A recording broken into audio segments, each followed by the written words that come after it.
estamos hablando mal de Roberto. Sí. Oye, la otra vez te mencionó José creo que en la entrevista. Sí. Sí, que Bueno, había, a ver, vamos al aire, vamos al aire. ya Ya estamos estamos ahí. al aire. Ahorita me comentas. Ya, listo. Ya estamos ahí. Bueno, de milagro, casi nos cogen rajando, hermano, pero bueno, este no es mi caso. Hola, ¿cómo están? Muy buenas noches a todas las personas que se están uniendo a este nuevo Facebook Live del Instituto Eleusis, donde ya va a ser mes y medio con esta sección, donde venimos dando unas pinceladas y tratando de desgajar y de profundizar en este texto de Jay Hillman, Reimaginar la psicología, o en inglés, Revisionar la psicología. Un texto que dio como la apertura a concebir una psicología para el alma más que para el ego, una psicología destinado a dignificar a la imagen, a dignificar al alma en sí misma, a dignificar las formas en cual el alma se expresa, más que caer en el moralismo, en el intelectualismo reduccionista, en el simbolismo egoico de destruir, de destruir la imagen, de destruir al alma. Entonces, es un texto que Hillman escribió en el año de 1975, ya pues en un momento muy álgido, cuando él ya se había separado del Instituto de Zurich, Carl Gustav Jung. Y bueno, y es un texto que le dio también como la nominación a un premio Pulitzer también. Y bueno, ya venimos trabajando ya en estas últimas 3 semanas lo que es uno de las primeras imágenes, que es personificar, como unas formas en las cuales el alma se expresa. Alejo, buenas noches, ¿cómo estás? Muy bien, Joan, muy bien. Aquí, fíjate, ya llevamos 6 sesiones con esta y todavía no terminamos el primer capítulo. No. Pero pero yo creo que el recorrido ha sido muy rico, ¿no? Hemos visto muchos conceptos, hemos leído a profundidad lo que Hillman nos dice, hemos criticado y también nos hemos divertido, ¿no? Un rato con esto. Sí. Pero pues de nuevo, como tú recalcas, la importancia del libro de Hillman en este caso es que precisamente o sea, no solamente es una forma de revisar los conceptos junguianos nuevamente y ponerlos a caldo, es decir, meterlos en el vaso alquímico y esperar a que el proceso de destilación se lleve a cabo, sino es un cuestionamiento que Hillman abre a toda la psicología en general. ¿Sí? Eso no solamente nos incumbe a nosotros como psicólogos junguianos, sino a toda la psicología. Y de ahí, digamos, se puede convertir también en una especie de visión metacrítica de la propia ciencia en particular, ¿no? O sea, yo creo que el libro de Hillman es importante por esta situación, porque nos obliga, bueno, necesitamos nosotros para el asunto, nos obliga a observar los fenómenos y la forma en que nos acercamos a ellos de formas completamente distintas a como estábamos acostumbrados.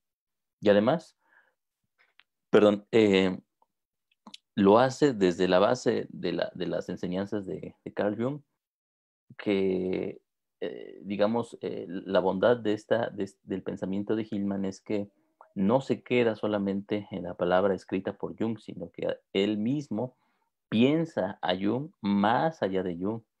Y esto es algo que por lo menos a una gran cantidad de junguianos no les gusta, ¿no? Y otra gran cantidad no entienden en particular. Entonces, a mí me parece importante porque creo que con su libro nos muestra cuál es realmente la lectura o nos propone una lectura realmente creativa y viva de la obra de este gran pensador.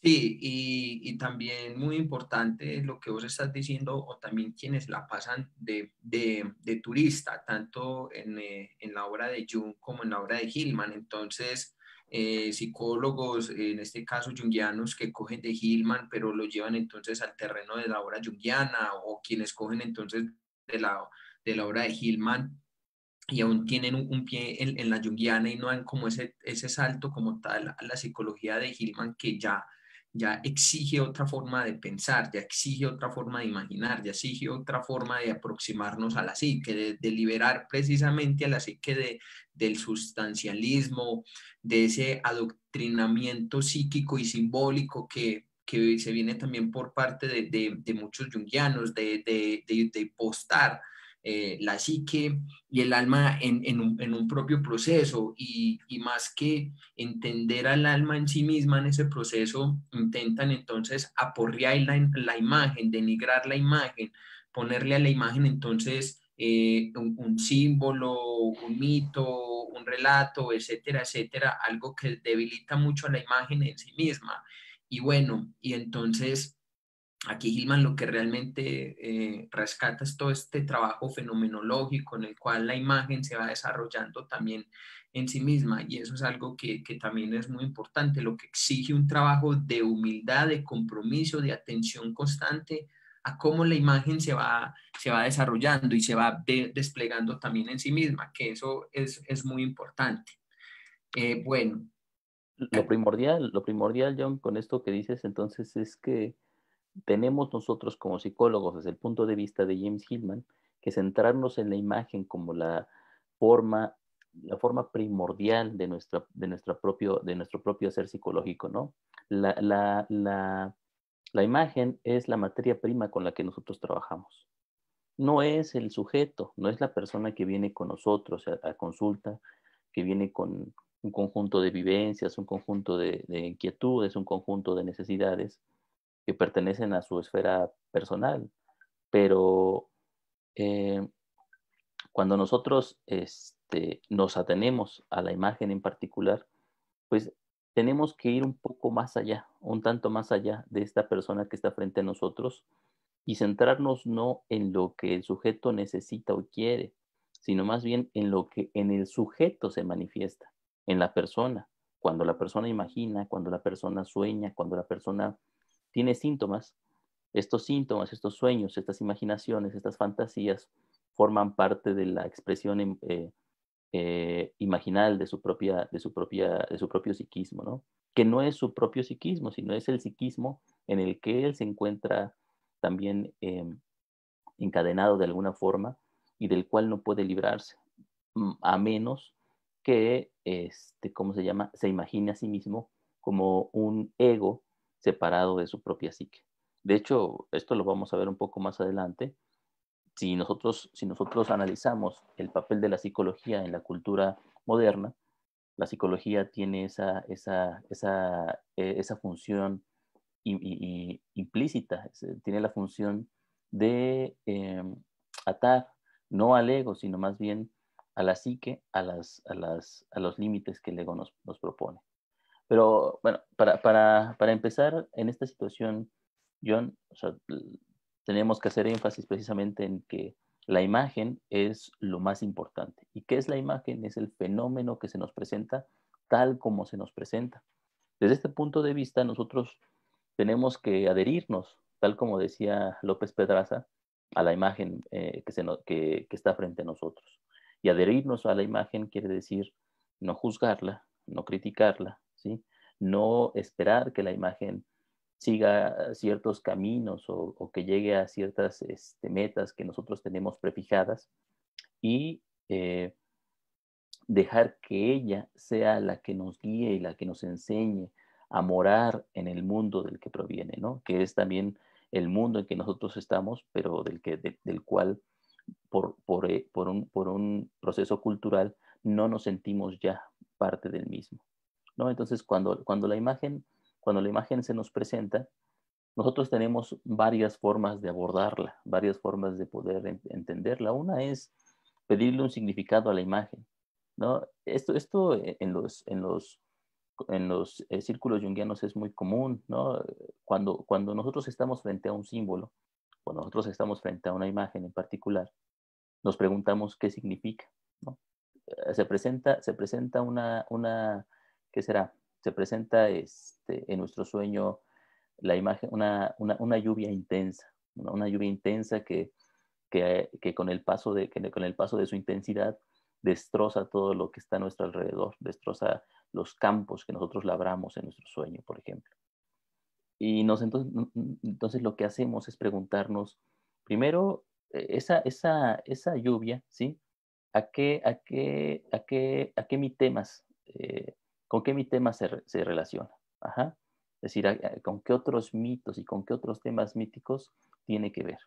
Después, ¿qué quiere decir la lluvia? ¿No? O sea, ¿cuál es la enseñanza de la lluvia? ¿Cuál es el simbolismo de la lluvia? ¿Cómo ha sido la lluvia para otros pueblos? ¿Y cómo se relaciona con lo que yo quiero? Y posteriormente, ¿qué aprendo yo, sí, de la aparición de la lluvia en mi propio sueño, ¿no? ¿Qué tengo que hacer yo? ¿De qué me advierte? ¿Qué estoy haciendo mal yo como persona? En conjunto, ¿no? ¿En qué estoy pecando para que la lluvia aparezca como un fenómeno redentor frente a mí? Entonces, cuando yo hice todo eso, cuando yo asumí que la lluvia tiene una relación de significado con mi propia vida, con mi ego, con lo que yo soy, en ese momento ya perdí lo que la lluvia perdón, lo que la lluvia representa por sí misma. Porque entonces yo lo que hice es tomar un montón de categorías, tomar un montón de conceptos y ponerlos sobre la imagen de la lluvia. Entonces, la lluvia ya no es importante. Ahora lo que es importante es lo que yo he aprendido, lo que yo he construido conceptualmente y lo que yo digo sobre la lluvia, ¿sí? No la imagen que se me presentó. Perdí mi contacto con la imagen, ¿no? No es yo una práctica muy común dentro del mundo de los junguianos. Sí, y es algo que, por ejemplo, Hillman también relata que cuando en el texto, cuando la serpiente está enroscada y está ahí manifestando, entonces digamos, entonces esto significa la madre, significa el miedo, significa la sexualidad. Entonces, ahí hay como, es decir, ante la imagen hay un miedo, ante la imagen hay un tabú, ante la imagen hay, digamos, la incapacidad de poder contemplar lo que ella en sí misma representa y lo que despliega en sí misma psicológicamente hablando, que no tiene nada que ver con nuestras necesidades personales o de lo que tenemos que aprender de la imagen. Ese es más o menos como uno también de lo que rescata Hillman, de volver otra vez la dignidad a la imagen.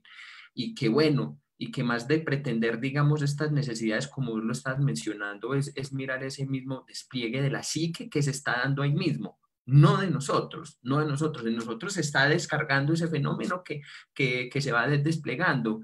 Y entonces, lo que vos estás mencionando, lo que hizo entonces la psicología actual, hasta incluso ahí cae la psicología junguiana clásica, entonces, es decir, a la imagen, cuando aparece este tipo de imágenes, esto, entonces tendemos a crear entonces la patología, la racionalización, el miedo.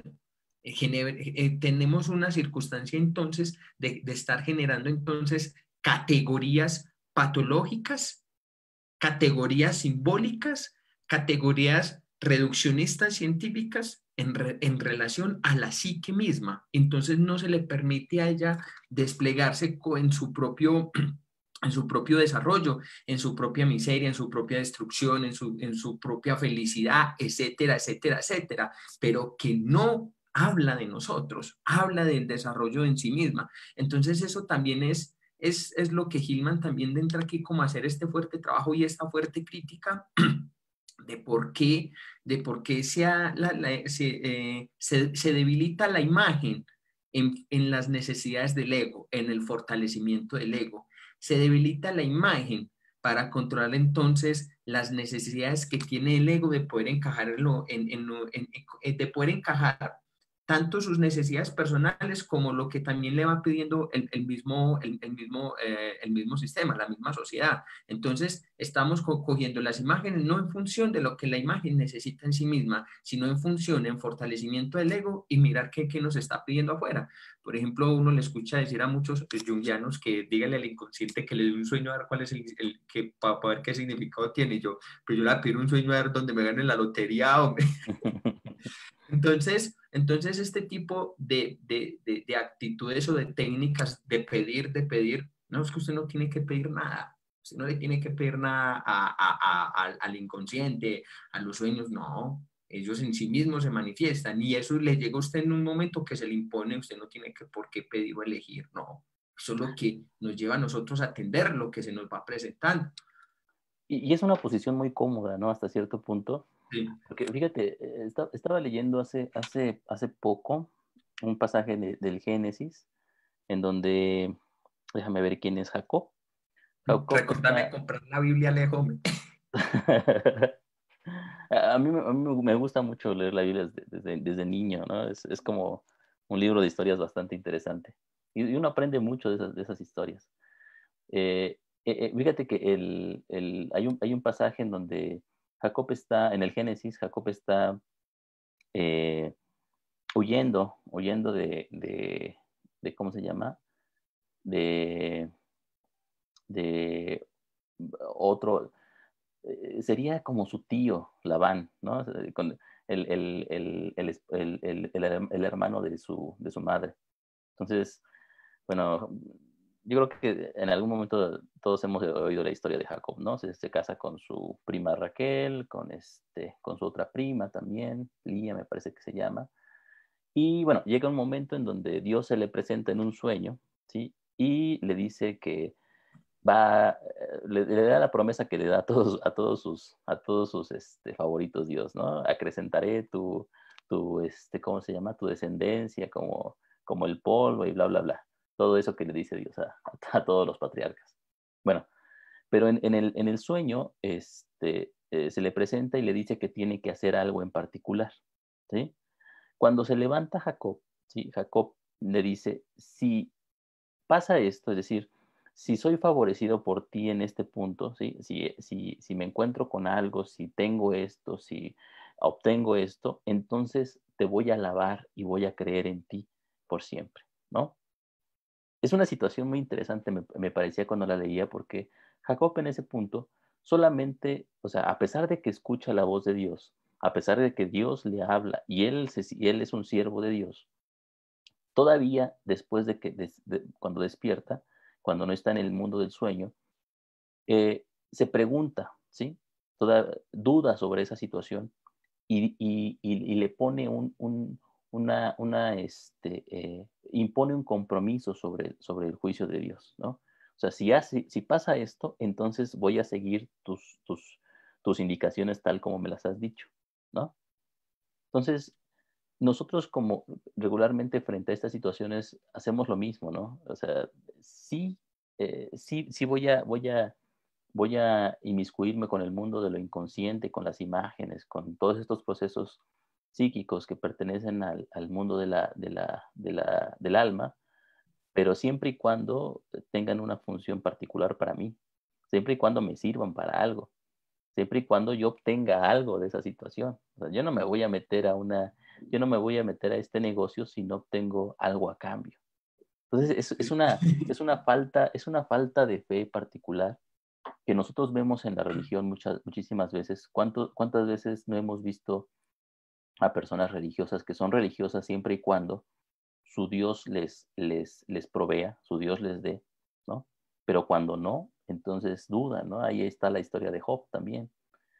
Eh, pero nosotros en cierto punto también como psicólogos profundos, solamente estamos dispuestos a vivir, a probar estas situaciones, a sufrir el yugo de las imágenes y de la psicopatología, solamente si ello me trae una recompensa, ¿no? Solamente si mi ego se acrecienta, solamente si mi ego se concreta, solamente si puedo obtener una enseñanza de esa situación, ¿no? O sea, tengo que obtener algo, tengo que tener algo en particular para esa parte. Tengo que ser, en el trato, en la relación con lo psíquico, perdón, con lo psicológico, yo tengo que ganar una parte de ese proceso. Obviamente esta posición es una posición muy egoica, porque el ego es el que hace trato, el ego es el que quiere, digamos, imponer su propia necesidad sobre la necesidad de la imagen y del proceso psíquico, y presentarse como el verdadero centro y eje de todo este movimiento que se está llevando a cabo a pesar de él, ¿no? Entonces, somos ventajosos como psicólogos, es decir, alabamos y decimos que nuestro propio centro y nuestro punto de interés es el alma como tal, pero lo hacemos desde nuestro punto de vista particular egoico, ¿no? Sí, sí, eso eh, también entonces, digamos, porque de todas maneras en la obra junguiana, pues que tiene un cierto elitismo a nivel intelectual y sus conceptos llaman mucho la atención. Eh, a mí me gustaría pronto que conversáramos un poquito de esta relación, de esta distinción que hace Hillman de entre arquetipos y dioses, que ya en sí es una connotación ya fundamental, que como estamos conversando la semana pasada, Hillman ya es un salto es a los dioses porque los dioses en sí mismos digamos, es un arquetipo, pero entonces cuando lo reducimos a un arquetipo también estamos quitando la misma potencia de la imagen que tiene el Dios o que tiene aquello que se va desplegando también, porque él también daba como cuenta en este primer relato del texto cuando decía son conceptos, es decir, ¿es un concepto o es una imagen? Y son dos cosas totalmente opuestas. Dicen, no, para nosotros poder aproximarnos a la imagen no necesitamos del concepto.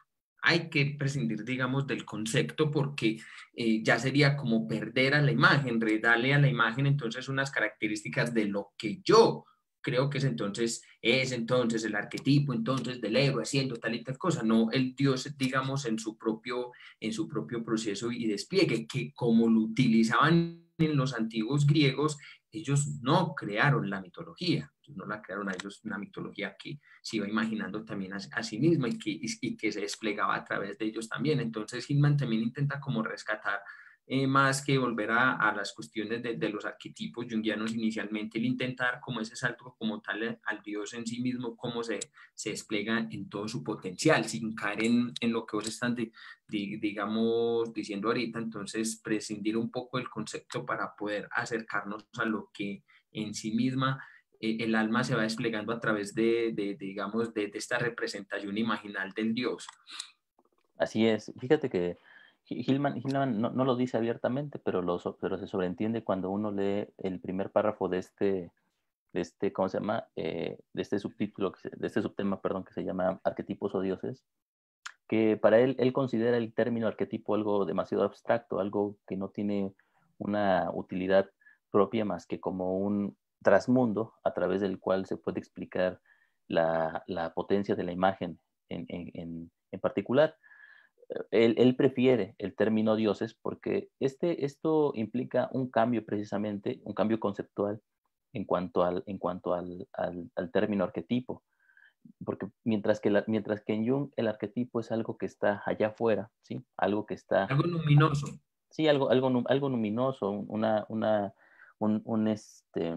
se llama? Un modelo, ¿no? Una suerte de esquema rector que va dándole pie a todas las conductas y que va construyendo imágenes alrededor de las mismas. Para Hillman, esta naturaleza, ¿sí? Normalizadora, perdón, esta naturaleza estructuradora del arquetipo no está fuera de la imagen, sino que más bien es la propia naturaleza estructuradora de cada imagen en particular que se nos presenta. Cada imagen, como un individuo, como un sujeto, tiene su naturaleza arquetípica dentro de sí misma. No necesita recurrir a un esquema exterior. Su propia estructura ya es arquetipal en sí misma. Entonces, este cambio precisamente hace que Hillman prescinda del concepto de arquetipo, ¿sí? Porque el arquetipo se convierte ya no en un objeto, ya no se convierte en una sustancia afuera de, ¿sí?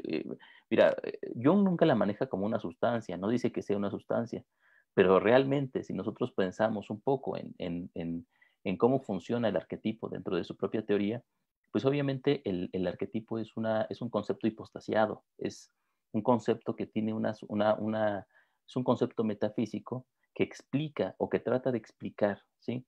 A través de lo llamaríamos un hombre de paja, ¿sí? Lo que está pasando en el inconsciente para él.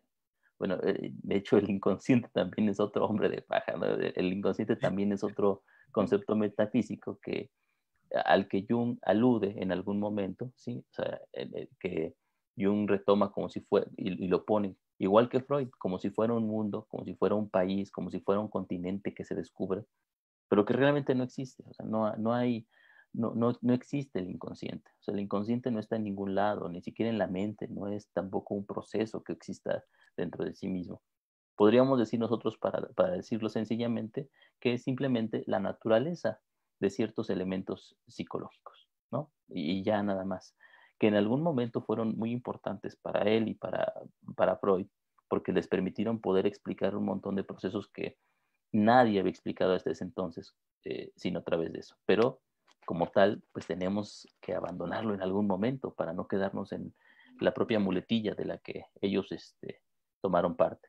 Así también, en este sentido, el concepto del arquetipo se transforma en la naturaleza arquetipal de cada imagen y esto le devuelve, ¿sí? A través de ese proceso, dignidad a las propias imágenes que se nos presentan. Por lo tanto, ahora, cada imagen que nosotros tenemos frente a nosotros ya no tiene que remitirse al arquetipo del padre, al arquetipo de la madre, al arquetipo ¿cómo se llama?, de la sombra y todo eso, sino que nos permite poder asumir que cada imagen es importante por sí misma, no por lo que representa ¿sí?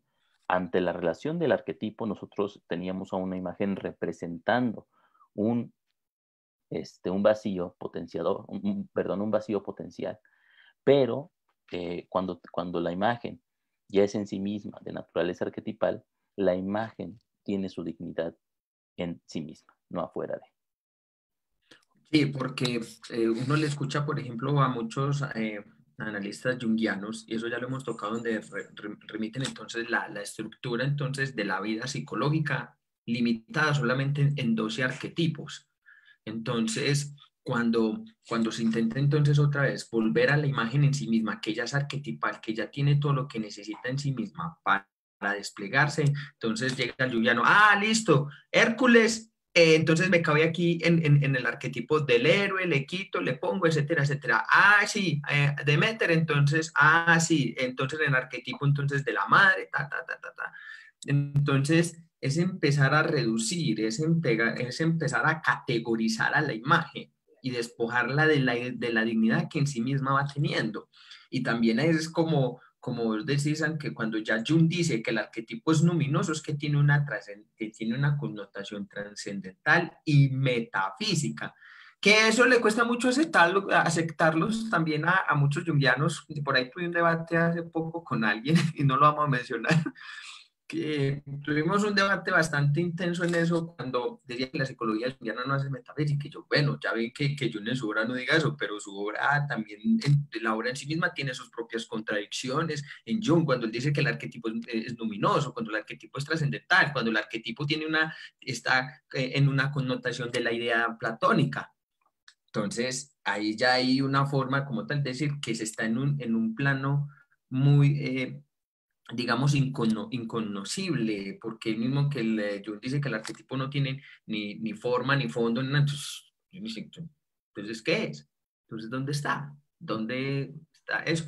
Y aquí es donde es fundamental, entonces, cuando Hillman otra vez vuelve a retomar arquetipos o dioses, no, son los dioses en su manifestación, en su imagen y cómo ellos se van desplegando en sí mismos también, más que ver en qué arquetipo encaja, no, es liberarlo precisamente de ese sustancialismo junguiano y devolverle otra vez su dignidad y cómo eso también se va desplegando en sí mismo y cómo va haciendo también su trabajo y en sí misma la naturaleza arquetipal que va teniendo la misma imagen. Y eso es fundamental porque sino se caería entonces otra vez a estas categorías de 12 arquetipos, a estas categorías sustancialistas, que no es más como la necesidad del ego que tiene el analista junguiano como tal de reducir a la imagen, porque en sí mismo la imagen también lo abruma, la tiene que recortar, le tiene que quitar la potencia, le tiene que quitar recursos, le tiene que quitar entonces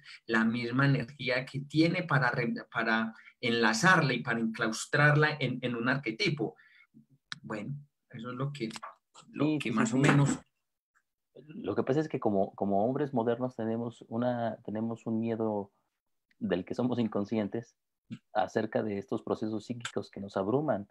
Mira, tenemos una historia nosotros como proceso, como resultado del proceso de la conciencia, en donde estas imágenes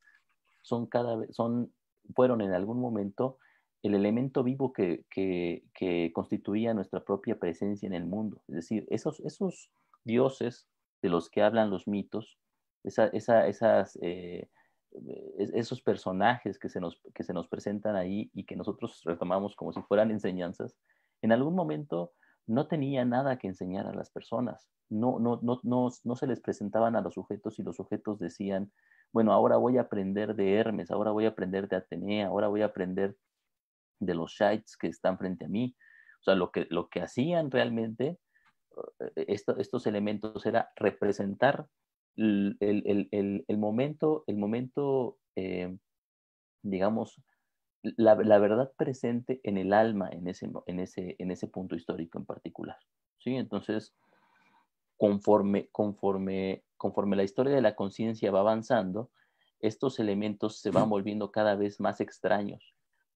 En algún momento nosotros podríamos relacionarlos con la evolución de la conciencia en el sentido de que en algún momento la conciencia es un proceso que se vive fuera del sujeto. ¿Sí? Es decir, está allá afuera, nos habla. Los antiguos profetas, por ejemplo, otra vez volviendo al Génesis, escuchaban continuamente a Dios, les hablaba, primero les hablaba vivamente, o sea, caminaban con él, decían los profetas. Después, posteriormente, este Dios les habla en sueños. Ajá. Es decir, ya no les habla en la vida de vigilia, en la conciencia, sino que ahora tienen que soñar para poder entablar en contacto con Él.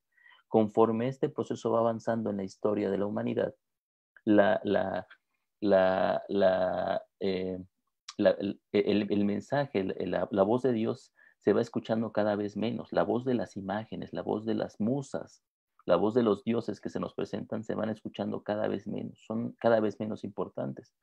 Y tiene que ver con el proceso de la conciencia tal como se va construyendo. La conciencia se va encarnando cada vez más en la persona, se va haciendo cada vez más algo interior, algo, algo, algo que se vive ya no afuera, sino adentro. ¿Sí? Hace poco traduje un texto que va a salir yo creo que en algunas semanas, espero, de Giegerich sobre el proceso ritual en cuanto a la función de la máscara. ¿No? Y entonces una de las ideas básicas ahí es que en los estadios rituales de la humanidad, son estadios que son anteriores al mítico y al religioso, este, el ego no era algo la verdadera personalidad no es algo que se viviera dentro del sujeto, sino que era algo que le aparecía a él. Cuando el bailarín ritual se ponía la máscara encima, no ocultaba su propia personalidad como nosotros pudiéramos pensar y como el concepto de la máscara en Jung alude, sino al contrario. Cuando el bailarín ritual se ponía la máscara, entonces expresaba su verdadero yo. Su verdadero yo no era un yo personal, era el yo de la tribu, el yo del grupo, era el yo general en ese sentido. Entonces, tenemos que asumir esta situación nosotros. La conciencia no es un proceso continuo, o sea, no es un proceso perenne que todo el tiempo haya sido igual, sino que va cambiando en su naturaleza y en su relación consigo misma. Entonces, llega el punto, ya lo habíamos dicho nosotros, sí, por ejemplo, durante el Renacimiento y después y más tarde el iluminismo y más tarde la revolución industrial, en donde este proceso consciente va construyendo una figura cada vez más prominente que es el ego, el yo. Entonces, este yo pues, se va construyendo en la relación con la conciencia y aparece tal como lo vivimos ahora. Ahora, precisamente, este yo se va construyendo en detrimento del mundo imaginal al que pertenece. Su concepción de sí mismo es aquella imagen que piensa que no es una imagen, sino que es realidad. Se literaliza a sí misma. Su visión de sí mismo es un literalismo en este sentido. Para Hillman, la palabra literalismo o literalización es muy importante porque representa esa situación de nuestra ceguera frente a la naturaleza imaginal de los procesos psíquicos que vivimos, ¿no? Entonces, cuando nosotros decimos que algo es real, ¿sí? Que el inconsciente es algo real con lo que nos relacionamos, lo que estamos haciendo es literalizar el inconsciente, porque no lo estamos viendo como una imagen que tiene ahí una relación explícita con el alma en particular, sino que lo vemos como si fuera algo real, algo positivo, algo que existe como un objeto afuera de, cuando realmente no es otra cosa, sino es la representación, la imagen, perdón, una imagen que habla sobre un proceso psíquico en particular.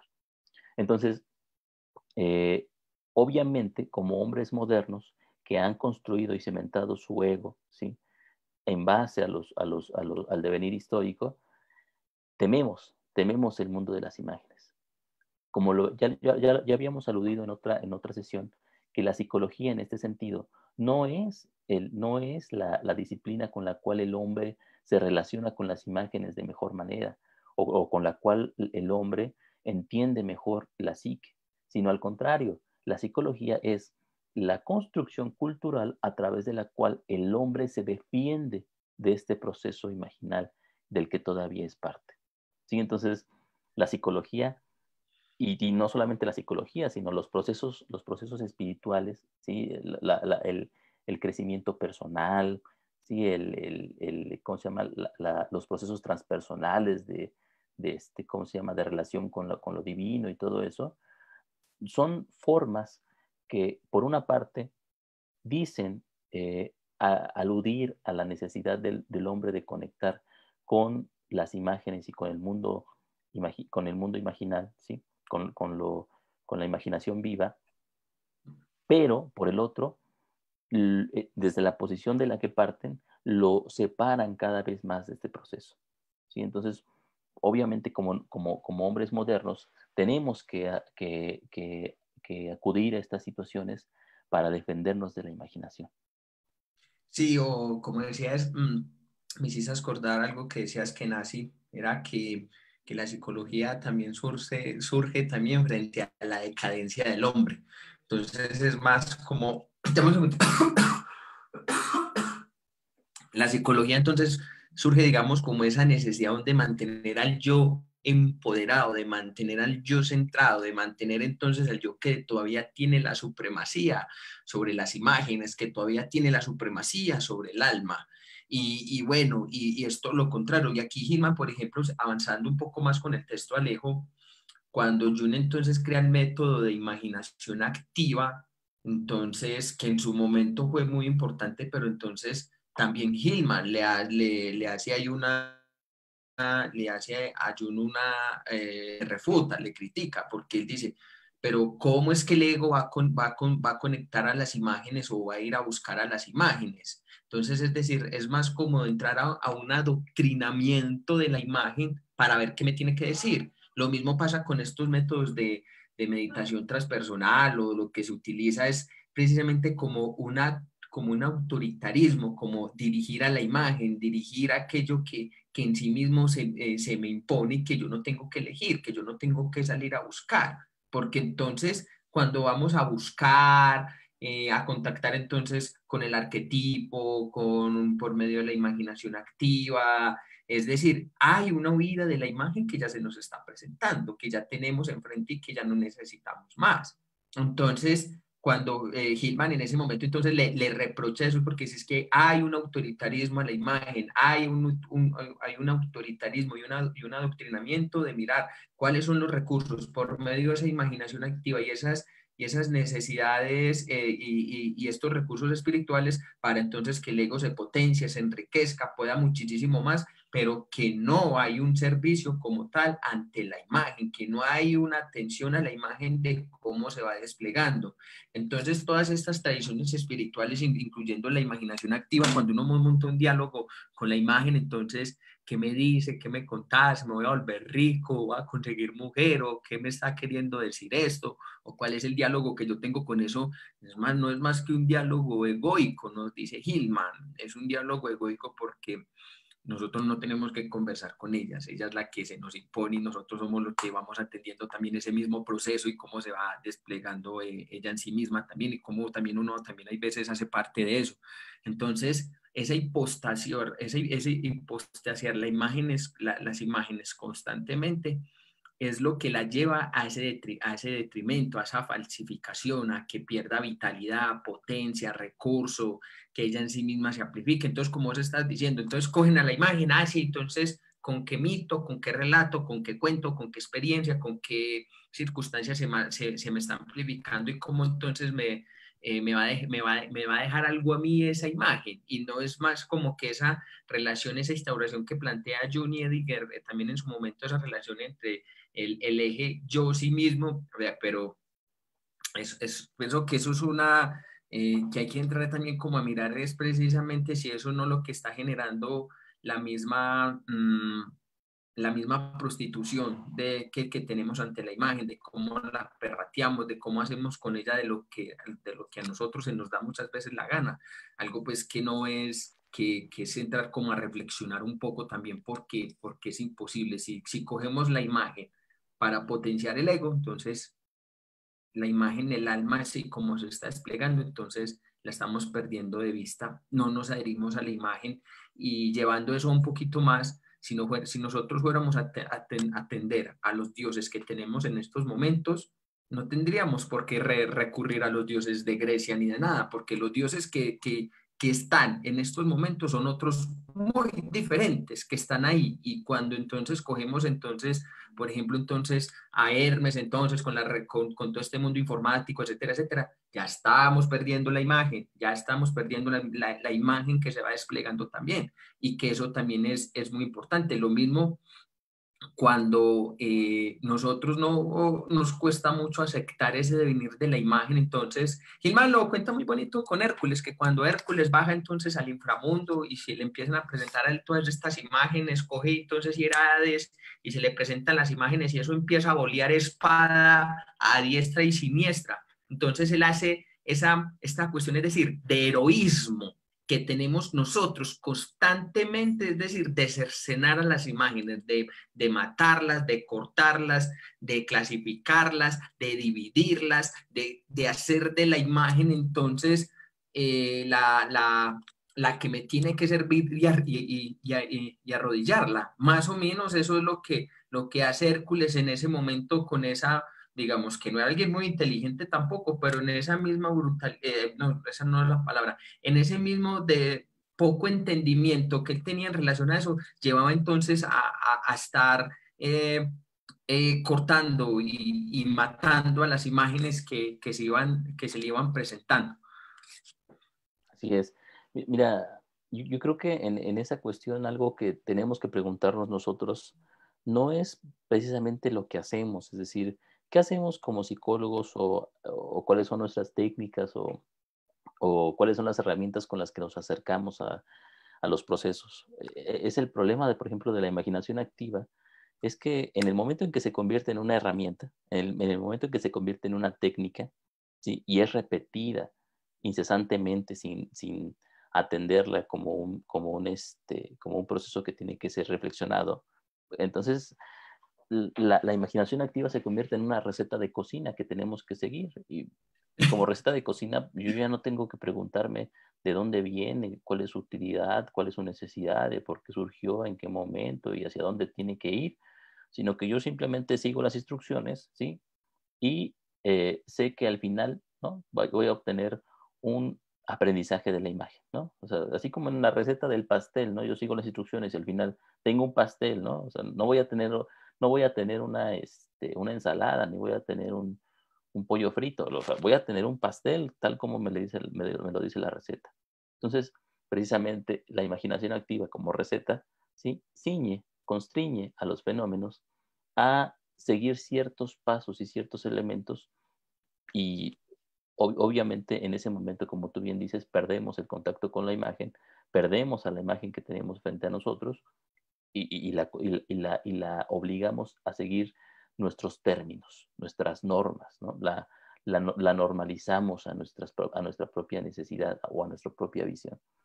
No hacemos esto, no hacemos esto conscientemente, John. No es que nosotros nos propongamos eso. Y es lo malo, es decir, lo peor de esto es que lo hacemos sin darnos cuenta. Lo hacemos con las mejores intenciones. Lo hacemos buscando realmente un contacto con el mundo de lo psíquico. Pero en ese contacto, sí, nosotros no nos preguntamos quiénes somos para, ¿no? Cuando, cuando, cuando nosotros, precisamente, y es una parte que a los psicólogos nos pega mucho en este sentido, porque de repente nosotros como psicólogos tenemos una visión técnica muy presente, es decir, queremos hacer y saber cómo hacer, ¿no? Cuando se nos presentan ciertas teorías, cuando nos hablan acerca de ciertos elementos, lo primero que nos preguntamos como psicólogos es, ¿y cómo lo aplico? ¿No? Es decir, bueno, sí, está muy interesante esto que me estás diciendo, pero ¿cómo lo aplico yo? ¿No? Eso habla de una desconexión tremenda con el hábito de pensar, ¿no? Y además nos dice que en estos términos somos ciegos a ciertos procesos psicológicos que necesitan precisamente de la reflexión para poder presentarse. Por ejemplo, una pregunta que tendríamos que hacernos nosotros siempre cuando iniciamos nuestro camino como psicólogos o cuando estamos frente a los procesos psicológicos es no qué voy a hacer, sino en inicio, ¿quién soy yo? ¿No? Es decir, ¿quién es el que va a hacer psicología aquí? Ajá.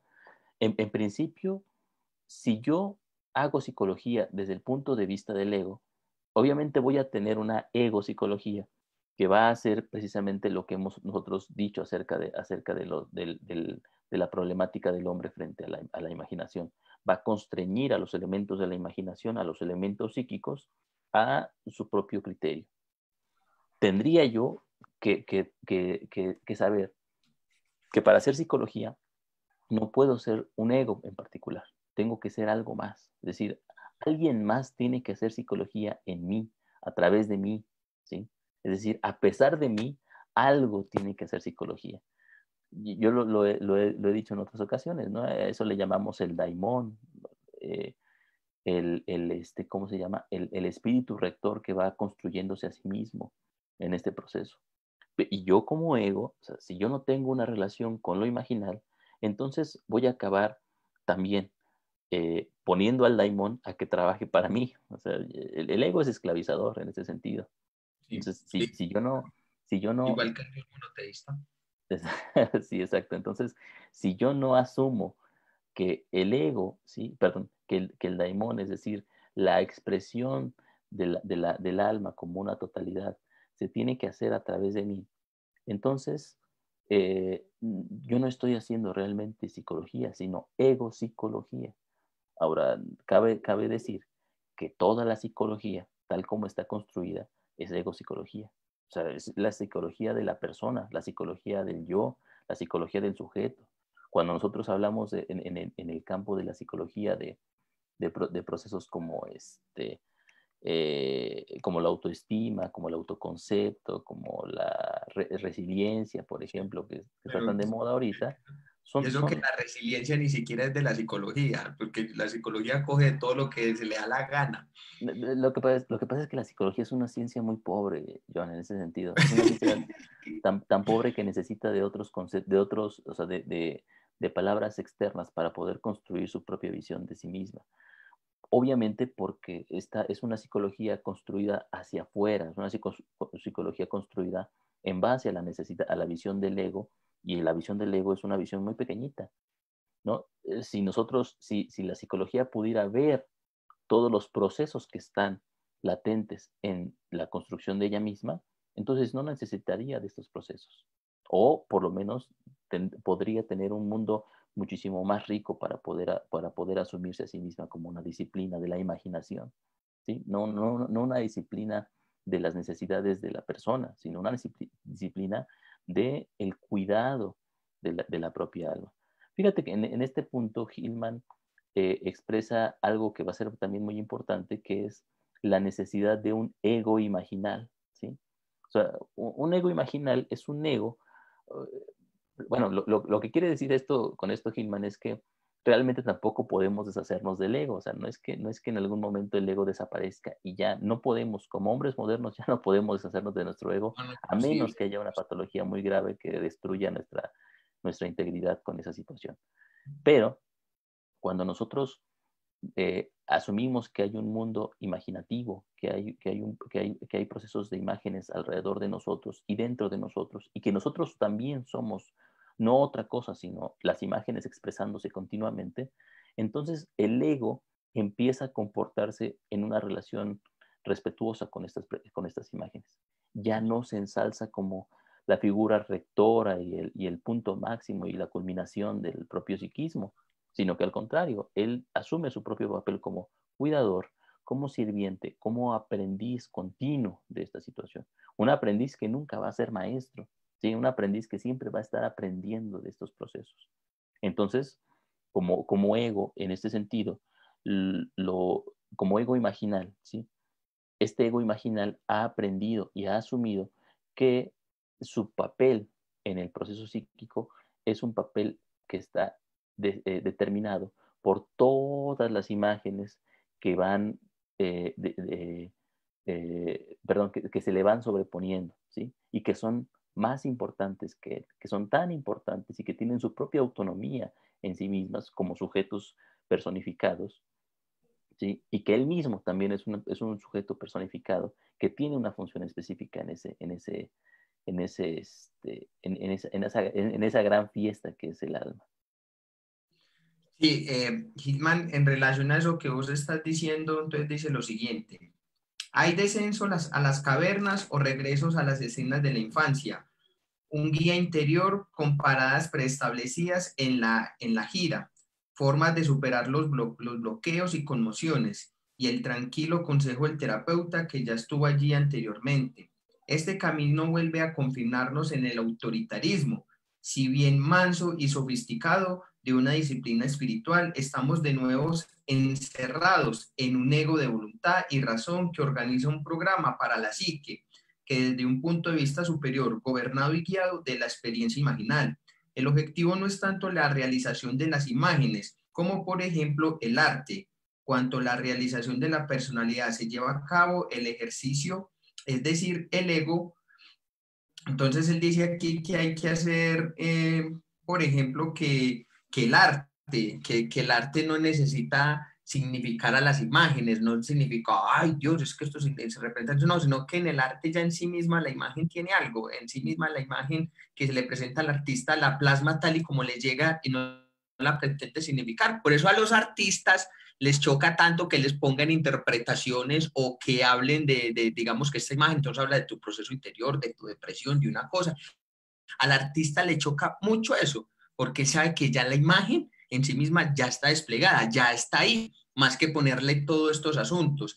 Y que, por ejemplo, que el terapeuta, quien se cree, es que iba a ser una palabra colombiana un poco fuerte, pero no la voy a decir, que se cree, digamos, como el Dios todopoderoso en relación a lo inconsciente o al guía interior o a ese trabajo con las imágenes, porque él supuestamente ya estuvo ahí, pero no más son conductas preestablecidas, son normas preestablecidas, conductas que él tiene del trabajo que se hace con la imagen. Entonces, es decir, él coge la imagen, el terapeuta la trae y le dice a usted, vea, esto es lo que puedes hacer con esta imagen, tal cosa, puede significar esto, lo puedes llevar entonces a otro nivel, por ejemplo, en el caso de la depresión, cuando se nos presenta entonces la depresión, entonces, ay, sí, es que esto vino a enseñarte tal cosa para la vida, esto vino a enseñarte que bueno, que etcétera, etcétera, etcétera.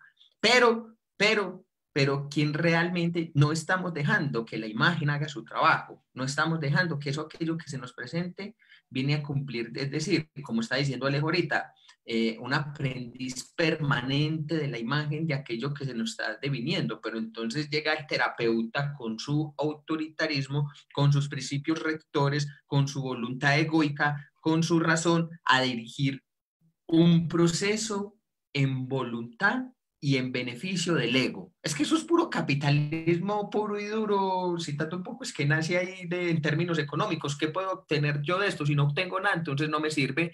Entonces, cuando decimos entonces que estas cosas no nos sirven, entonces la patologizamos, la denigramos, la relegamos a un segundo plano, no la queremos atender, o nos metemos un buen ayahuascazo, nos metemos entonces la pastilla, nos metemos entonces lo que, es decir, como una constitución junkie, dice Hillman, cuando nos metemos entonces en unas cuestiones de drogas muy fuertes, lo dice más o menos así, porque precisamente para conectar con un mundo imaginal, para ver qué beneficio podemos traer de esto. Y bueno, Sí, fíjate, esa situación es muy interesante lo que tú estás diciendo. Y esto molesta en el campo, por ejemplo, de aquellos que se sienten, eh, que se sienten iluminados, ¿sí? sí. En una disciplina en particular de lo que James Hillman llama disciplinas de la imaginación, ¿no? Es decir, por ejemplo, cuando hablamos de disciplinas de la imaginación, estamos hablando de aquellas formas de entrar en contacto con las imágenes que son muy evidentes en el campo terapéutico. Por ejemplo, tenemos a la gestal, ¿no? La terapia gestal. No, no, mira, ahí yo no sé si hablar mal de la terapia gestal, John. Tú estás formado en gestal y no quiero ofenderte. No, yo, No es cierto, no, no, la mira. estudié mucho en un tiempo. Sí, sí, yo también, yo me acuerdo que en psicología, yo también tomé varios cursos sobre gestal en algún momento. Había una forma muy particular y común de trabajar en terapia gestal que era, por ejemplo, cuando teníamos un sueño en particular, cuando teníamos un sueño, lo que hacíamos era dividirlo en las imágenes que se presentaban en el sueño. El sujeto entonces tenía que ir dialogando, ¿sí? Con cada una de las imágenes y en este diálogo recuperaba algo de cada una de ellas.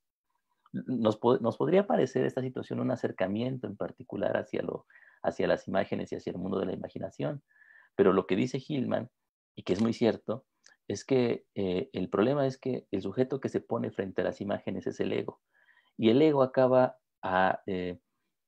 recuperando y alimentándose de la potencia de estas imágenes para que cuando termine obtenga una lección de ellas, un acrecentamiento de sí mismo y esté cada vez más estructurado. Es decir, esté cada vez más imbuido en la fantasía de la unidad de la conciencia, que obviamente no existe. O sea, la conciencia no es unidad, la conciencia es pura y completa fragmentación. Nosotros le tenemos miedo a esa fragmentación y decimos, cuando aparece la fragmentación, aparecen palabras como esquizofrenia, como quiebre psicótico, aparecen patologías, o sea, toda fragmentación parece una patologización. Entonces lo que tenemos que hacer es, bueno, sí, podemos fragmentar a la psique, como en la Gestalt, pero después esa psique tiene que unirse otra vez, o sea, no la dejen fragmentada. Una totalidad. Ajá, exactamente. Entonces, parece que nos acercamos al mundo de la imaginación y de lo psíquico, a lo psicológico, y que le damos una cierta dignidad, pero solamente parece porque realmente hay un dominio muy sutil ahí de parte del terapeuta de esos procesos. En el consumo de enteógenos, por ejemplo, John, que es algo que yo realmente aquí en México no es algo que yo haya visto mucho, ¿no? Pero parece que en Sudamérica es muy común esta situación, ¿no? El, el, el, el ir a consumir ayahuasca, el ir a tener sueños, También, sueños lúcidos. psilocibina. Sí, sí, sí. Entonces, son procesos realmente que parecen acercarnos al mundo de lo psíquico y de la imaginación. Las imágenes que contactamos en esos viajes, ¿sí? Por ejemplo, acá el peyote es la planta dominante, la planta sagrada más importante. Cuando consumimos peyote, nosotros imaginamos, entramos a una realidad diferente que nosotros decimos que es la realidad del alma. Pero ahí hay una situación muy importante y que a mí me parece primordial para poder distinguir esta situación. Mira, cuando las culturas antiguas, ¿sí? No los indígenas de ahora, es decir, que los indígenas de ahora que ya tienen, cuando nos acercamos nosotros a buscar estos procesos espirituales, lo hacemos desde una posición occidental y no nos damos cuenta, ¿sí? Lo hacemos desde una posición occidental porque nosotros somos occidentales, no podemos librarnos de nuestro contexto. Y Sí. cuando vamos ahí, vamos en busca de algo, vamos a preguntarle algo al hermanito, ¿no? Acá le llamamos, se le llama hermanito a esta situación. Es decir, Aquí se le llama el culebrero, pero por ejemplo, ¿no? Entonces vamos a preguntarle algo en general. Lo utilizamos como una forma de entendernos, como una forma de obtener significado, como una forma de encontrar enseñanzas en ello, ¿sí? El chamán antiguo, el hombre sagrado de la antigüedad, no hacía eso. O sea, él no buscaba realmente el significado o cómo solucionar sus problemas. Él era tomado por estos procesos y no se le preguntaba si quería o no. O sea, el hombre caía en trance, caía en un quiebre que ahorita llamamos nosotros psicótico, y era dentro de ese proceso desmembrado, sus ojos eran arrancados, su piel era quitada de sus huesos, se le ponía piel nueva, se le ponían ojos nuevos, él nacía nuevamente, era un renacido en ese sentido, ¿sí? Y así. cuando regresaba, ya no era el mismo, ¿sí? O sea, ya no regresaba y otra vez y decía, bueno, ya aprendí de esta situación, ahora me voy muy tranquilo a mi casa a hacer lo que hago siempre, ¿no? Él era un puente ya entre el mundo de los espíritus y el mundo de lo cotidiano. Esto ya no pasa, Iván. Esto, cuando yo me tomo ¿cómo se llama? Consumo hongos alucinógenos, consumo peyote, consumo ayahuasca, mi ego, ¿sí? Es un ego tan construido, tan fuerte, que cuando el proceso termina, yo sigo siendo el mismo, ¿sí? Con uno que otro más, una que otra enseñanza más para mi ego, ¿sí? No para la imaginación, para mi ego en particular. Hay un, hace tiempo yo me recuerdo que te había contado te había comentado una historia que a mí me gusta mucho, de Jorge Luis Borges, un cuento que se llama El lenguaje del Dios. A mí me parece paradigmático para poder entender esto, ¿no? En el lenguaje del Dios, un sacerdote en algún momento, se llama Sinacán, el sacerdote, busca a través de ciertas reflexiones cuál será el lenguaje con el que Dios le permita reconstruir y construir otra vez el universo, obtener el poder para liberarse de su yugo, del yugo de su captor y, y convertirse otra vez, y convertirse él mismo en el emperador ¿cómo se llama? Del imperio al que pertenecía. ¿No? Entonces, él a través de ciertos procesos muy interesantes, yo les recomiendo que lo lean, es de Jorge Luis Borges, El lenguaje del Dios. Cuando llega al final y obtiene el conocimiento de las 14 palabras que corresponden al mensaje que Dios puso en la piel de los tigres para que se reprodujeran y le permitieran al último de los hombres poder, al último de los hombres de este imperio, poder leerlo, en el momento en que lo lee, en el momento en que lo comprende, en ese momento termina el cuento y dice, yo podría, yo podría salir de esta prisión y poner a Pedro de Alvarado dentro de la misma, podría convertirme en el regidor del imperio que fue de Moctezuma y todo eso, ¿no? Ahora tiene el poder de hacer esa situación, pero termina diciendo, pero Sinacán ya no existe, ¿no?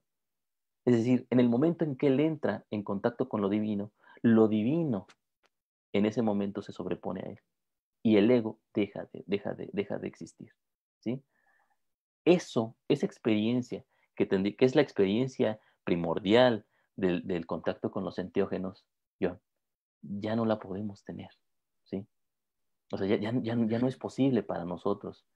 Ahora nosotros acudimos a ellos y obtenemos enseñanzas, divertimentos, experiencias y emociones, ¿sí? Y nos la pasamos muy bien y algunos de nosotros creemos que obtenemos un acrecentamiento espiritual de eso. Ajá. Pero ese acrecentamiento espiritual no es otra cosa, sino una medalla, ¿sí? En la chaqueta del ego que le dice que ya obtuvo ¿cómo se llama? Un logro más, ¿no?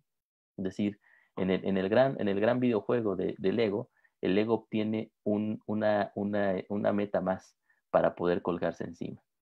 Y esto, obviamente a los que hacen esto, no les va a gustar, o sea, no les gusta oír eso, porque para ellos es un proceso espiritual profundo, que les dice grandes cosas. Pero si nosotros nos preguntamos un poco desde dónde estamos parados haciendo eso, es muy lógico y es de sentido común, ¿no?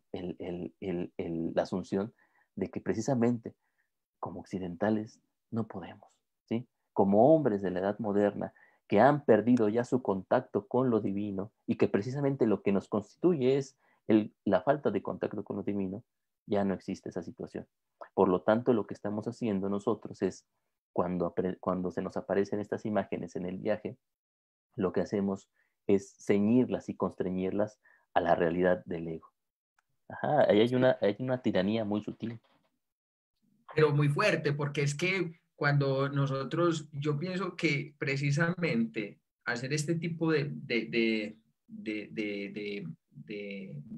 secciones de ayahuasca, todo esto, yo siento que es más como la huida de la imagen en sí misma que se presenta, porque no se quiere atender a la imagen. Entonces pasan dos cosas, que quiero retornar a un útero simbólico, encontrar entonces el símbolo de eso y estar ahí simbólicamente. Entonces simbólicamente me estoy desarrollando, me estoy individuando, me estoy autoconociendo, etcétera, etcétera, etcétera. Y la necesidad, como conversábamos una vez otra vez, de retornar al paraíso, de donde jamás quise salir. Entonces, este tipo de experiencias, tanto de imaginación activa, de enteógenos o las tradiciones, cuando traemos estas tradiciones espirituales de Oriente, no es otra cosa que la necesidad constante de volver al útero simbólico, de volver otra vez a lo materno, de donde nunca quisimos salir, de volver otra vez entonces a ese paraíso perdido, de jamás quisimos salir porque no nos queremos hacer responsables, precisamente de las imágenes que constantemente están deviniendo y que nos toca atender, más allá de que yo diga si es buena o si es mala, si me gusta o no me gusta, si la quiero o no la quiero, porque es que en cada momento que llega, esta se nos impone, esta se nos presenta. Y en su momento, como está mencionando Alejo, para las antiguas tribus, para las antiguas tribus americanas, por ejemplo, aquí en Colombia, indígenas, etcétera, etcétera, en Perú, en México también, lo hacían, es decir, porque ellos no la elegían, ellos se les imponían y ellos hacían parte de un proceso. Entonces, cuando nosotros vamos entonces donde el chamán a la sesión del XD, etcétera, etcétera, no es más que otra cosa, es mirar, como vos estás diciendo, qué puedo aprender, qué puedo obtener para seguir entonces prostituyendo a la imagen y poner a la imagen a mi servicio o anestesiarme a las imágenes que se me están presentando, porque no las quiero atender, porque las imágenes no tienen por qué ser bonitas o buenas, nada, la imagen es en sí misma todo, todo y es amoral, no tiene ni es ni buena ni mala, la imagen es. ¿Sabes cómo? Fíjate que una prueba de cómo es que estos procesos ya no están conectados con la verdad del momento presente, John. La prueba básica es que los podemos elegir, ¿sí? O sea, en el momento en que nosotros podemos elegir algo, ya no es, ya no es algo, ya no es la verdad de nuestro tiempo. Realmente la verdad del proceso que vivimos como sujetos, como humanos, ¿sí? Como procesos propios de la conciencia, es algo que se nos impone. Lo que se nos impone, o sea, las religiones, las experiencias luminosas, es algo que aparecen, no se eligen, no se llegan a ellas, no se va hacia esa situación. Uno es tomado por eso, ¿sí? Pero bueno, esto ya si lo seguimos, ya no seguiríamos con Hitman, seguiríamos con Giger, ¿no? Pero bueno, Sí, sí. este punto es Pero interesante también, John. Sí, No, no, dale, sigue, que se quita yo cito Ah, a Gil, algo del texto, ok, dale, dale. ok. Sí, esta situación también es importante porque en este proceso, precisamente al querer entrar en contacto con las imágenes, pero desde el punto de vista del ego únicamente, lo que hacemos no es realmente otra vez volver a animar lo que está desanimado, lo que está desalmado. Es decir, este proceso de ¿cómo se llama? Falta de contacto con la imaginación y con lo imaginal, no se palían de esa forma, ¿sí? O sea, si nosotros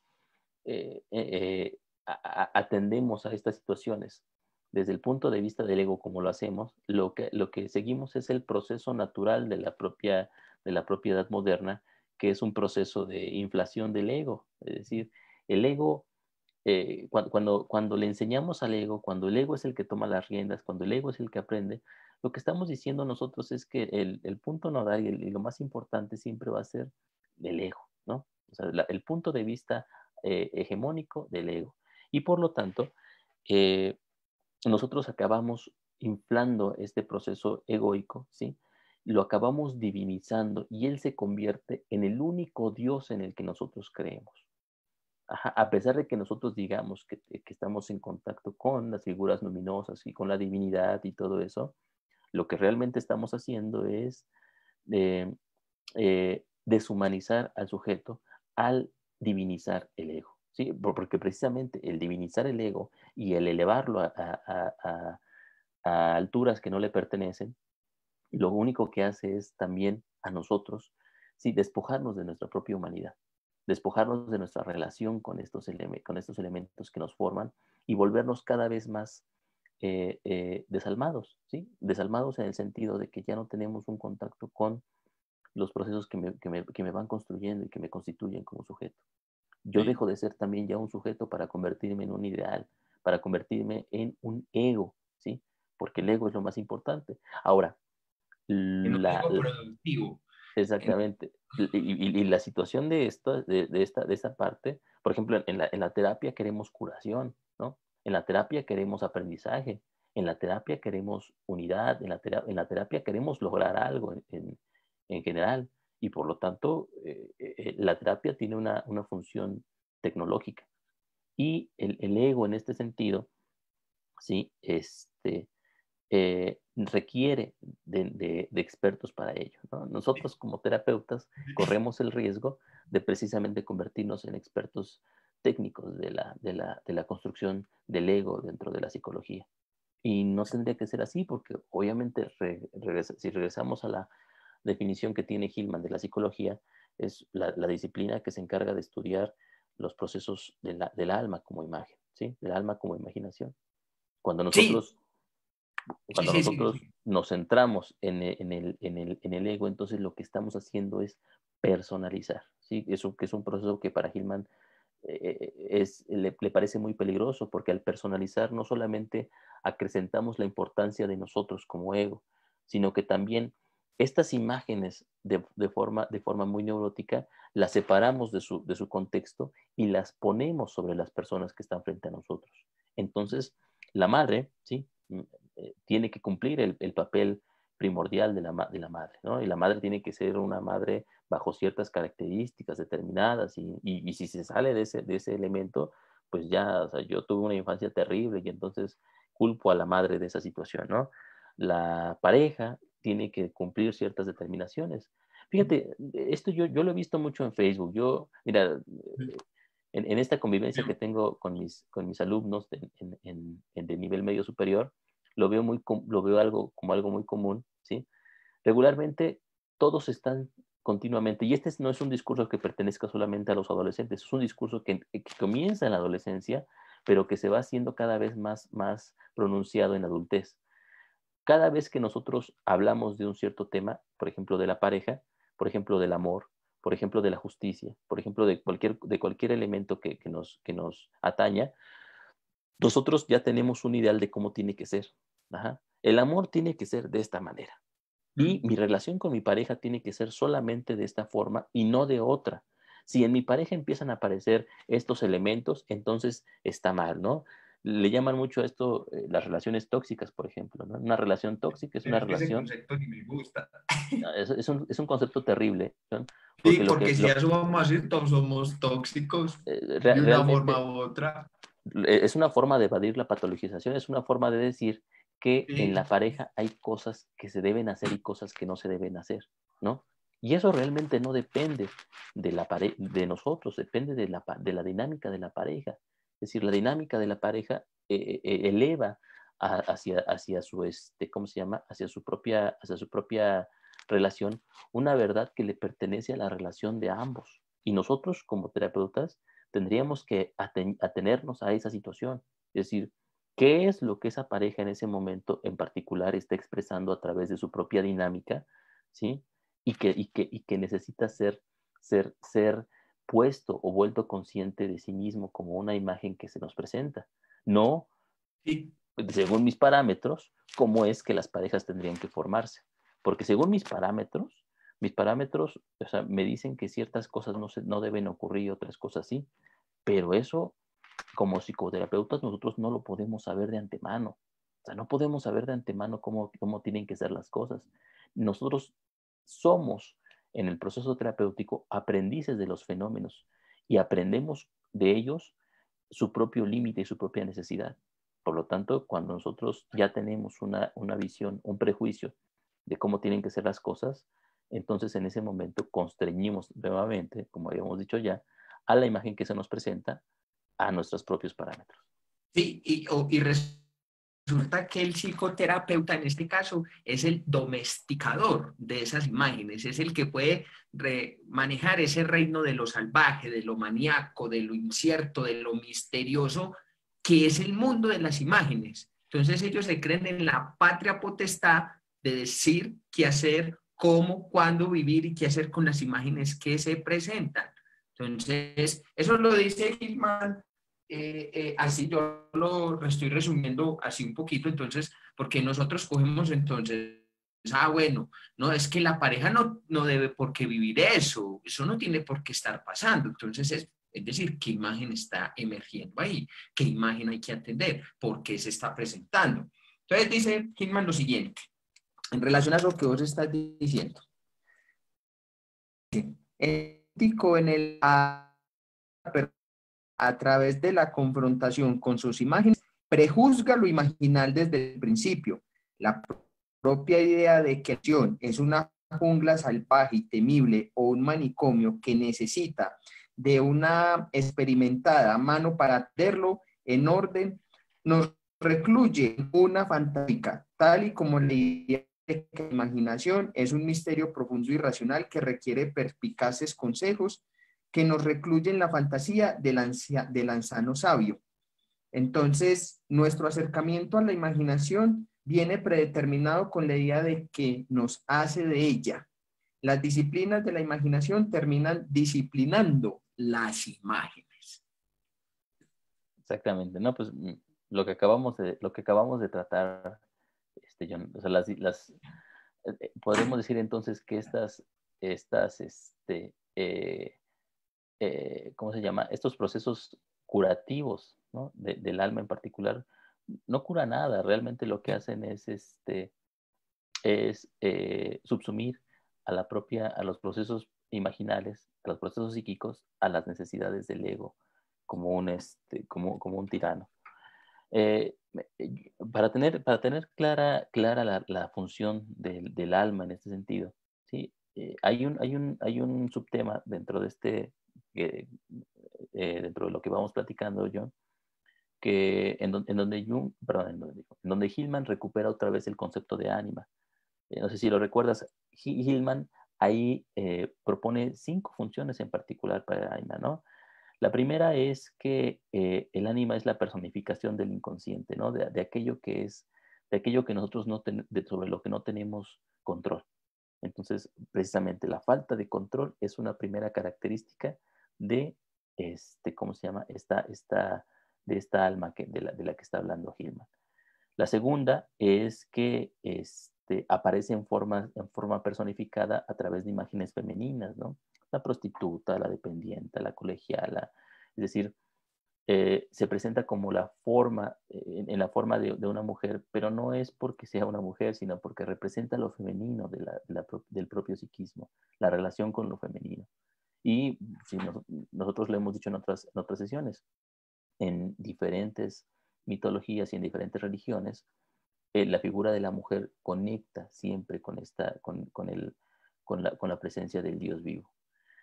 El tercero es que precisamente el ánima, el alma en ese sentido, nos provee de una vida interior, de un sentimiento de que tenemos una vida interior y de que esa vida interior es más importante que nosotros y de que esa vida interior es incluso más abarcadora que lo que nosotros podemos entender que somos nosotros mismos.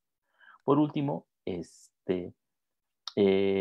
eh, el alma nos inicia a nosotros en el proceso de la relación con el inconsciente.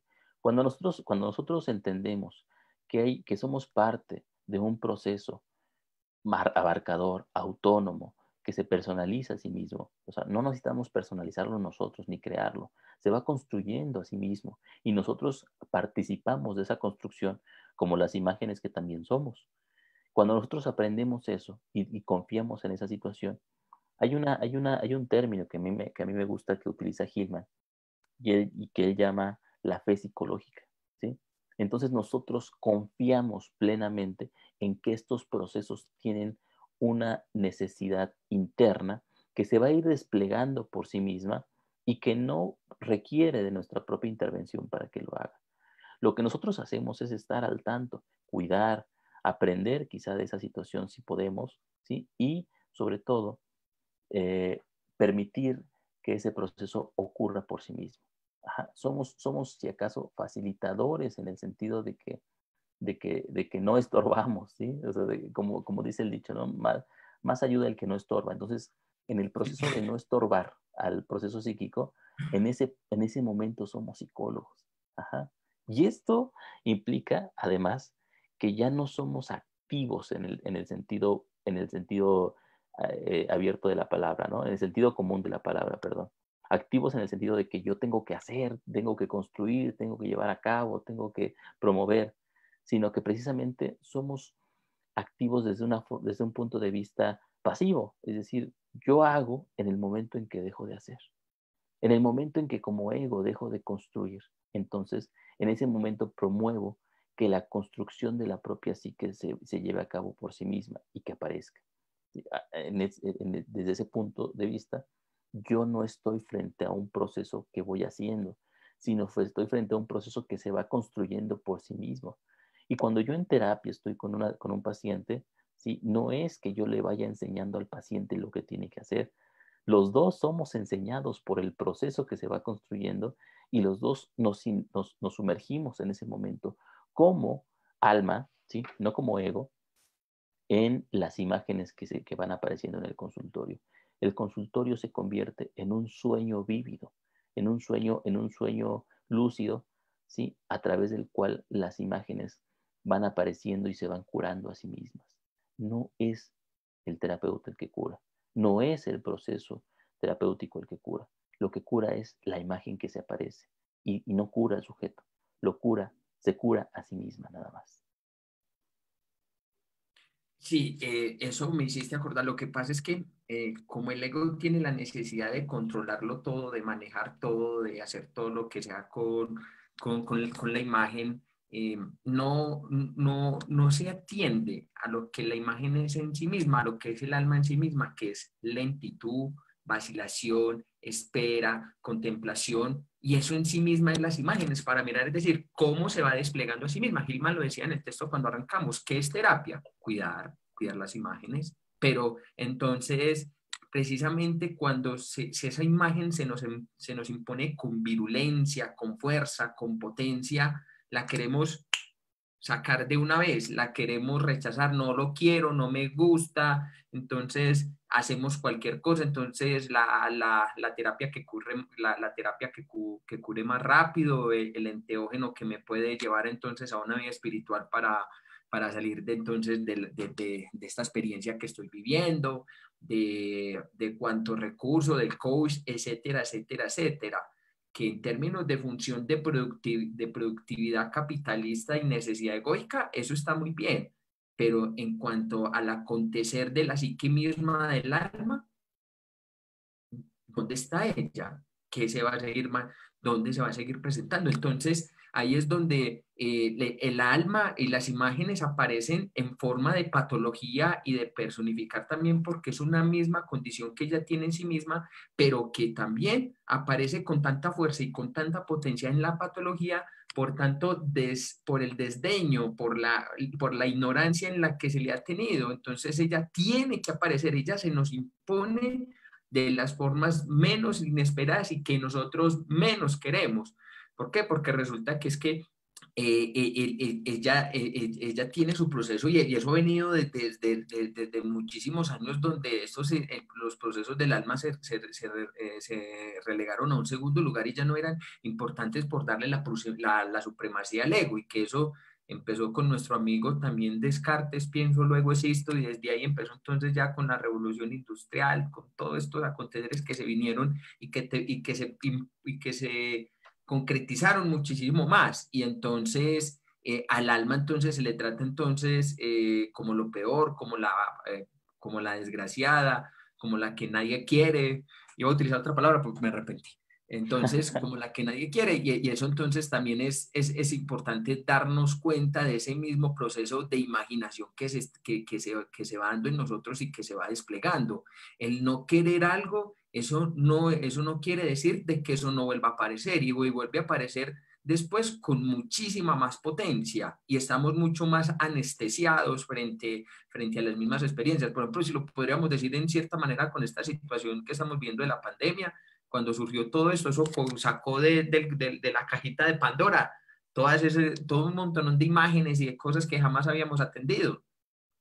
Entonces, ese es realmente el trabajo de lo que invita entonces Hillman también, a este cuidado permanente de la imagen, en su lentitud, en su velocidad, en su paciencia, como ella se vaya desplegando. Y eso es importante, pero lo que pasa es que como el ego está tan acelerado, es tan productivo, tan competitivo, tan capaz, que tiene que estar siempre volcado, estos procesos del alma lo abruman, le chocan. Y el mismo psicólogo como evangelizador y redentor de la psique es el que tiene la potestad y la verdad sobre estos procesos, que en últimas instancias entonces, ¿qué pasa con esto? Entonces, prejuzgan a la imagen, atan a la imagen, condenan a la imagen, relegan a la imagen a un segundo lugar, patologizan la imagen más de lo que ella en sí misma está mostrando, patologizan o prostituyen los procesos del alma tal y como ellos se van desplegando en sí mismo, porque al psicólogo mismo, al analista junguiano mismo, el devenir de la psique como se presenta, también los abruma, también les da miedo, pero es que es lo que se está desplegando. Y como estaba diciendo Alejo, nosotros hacemos psicología, es cuando estamos alerta del fenómeno de cómo se está desplegando. Ni curarlo, ni cambiarlo, ni mejorarlo, ni decir de que esto nos vino a enseñar, no.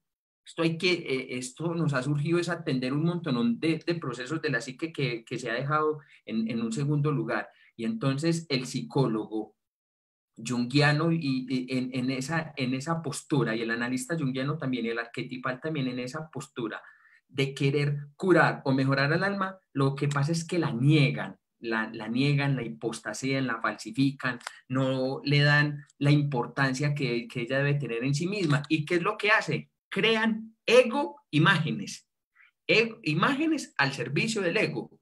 Y entonces seguimos entonces perrateando al alma en sí misma, y entonces ¿a quién se le dejó ese trabajo cuando aparece el alma? Entonces al psiquiatra, y no lo entendemos como un proceso donde ella se está dando, y por más que nosotros querramos, siempre va a seguir apareciendo una y otra vez de las formas que nosotros menos lo pensemos, y que Hillman nos pone en alerta de esa situación, de poder estar al tanto de esta situación, de cómo los mismos psicólogos son los que deberían estar al cuidado de la psique y de las imágenes, son los que menos están al cuidado de la psique y de las imágenes y lo que se está presentando en el alma misma y el proceso que se está desplegando dentro del proceso terapéutico también, porque resulta que cuando al terapeuta le viene entonces una depresión y esto se ve abrumado, entonces dice, ay, no, venga, vamos a hacer estas técnicas, vamos a hacer estos recursos, imaginación activa, cuánta cosa, y lo que hacen es precisamente que le tienen tanto miedo a la imagen que inmediatamente la niegan, la sublan, la intentan reprimir, hablando en términos freudianos. Fíjate, en el lenguaje de los psicólogos, de los psiquiatras, de los expertos en la salud mental, John, cuando estas imágenes se presentan como procesos vivos frente a nosotros, ajá, los convertimos en patologías. Ajá. De hecho, creo, John, que ya terminamos el capítulo. Por fin. Ya con esto que hemos explicado, terminamos ya el primer capítulo y precisamente vamos al segundo, que es el capítulo 2, patologizar. Entonces, no sé, John, a mí me gustaría nada más dar una conclusión en cuanto a este capítulo. A mí me parece que lo que nos enseña Hillman, lo que nos ha enseñado que es muy, muy importante es a ver el proceso del alma, a ver el proceso psicológico desde el alma misma. Nosotros tenemos que estar atentos y tener en cuenta que hay varias formas de hacer psicología. La psicología tal como se ha construido hasta ahorita es una psicología del ego, es una psicología que ve que está constituida desde el punto de vista hegemónico de la imagen del ego.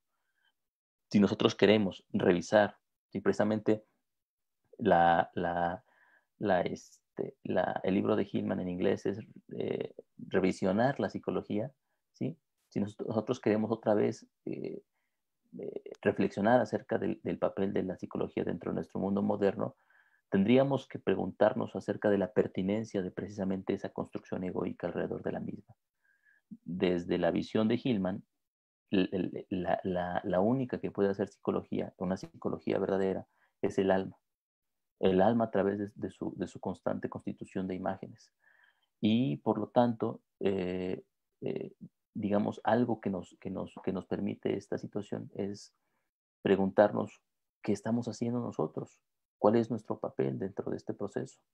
Estamos simplemente reproduciendo los esquemas culturales que se nos han impuesto o precisamente como aludía Jung en su propia obra, estamos separándolos de los mismos y estamos siendo críticos con ellos para poder construir o ayudar en la construcción, ¿sí? Con lo que tengamos a la mano de una psicología centrada en sí misma, ¿sí? Una psicología basada en el propio logos de la psique.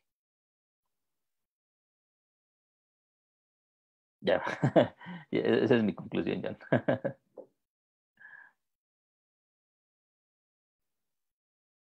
No te oigo, John. Estás, creo que no sé si Sí, tengas un... ya, era que Ah, lo ya. tenía apagado.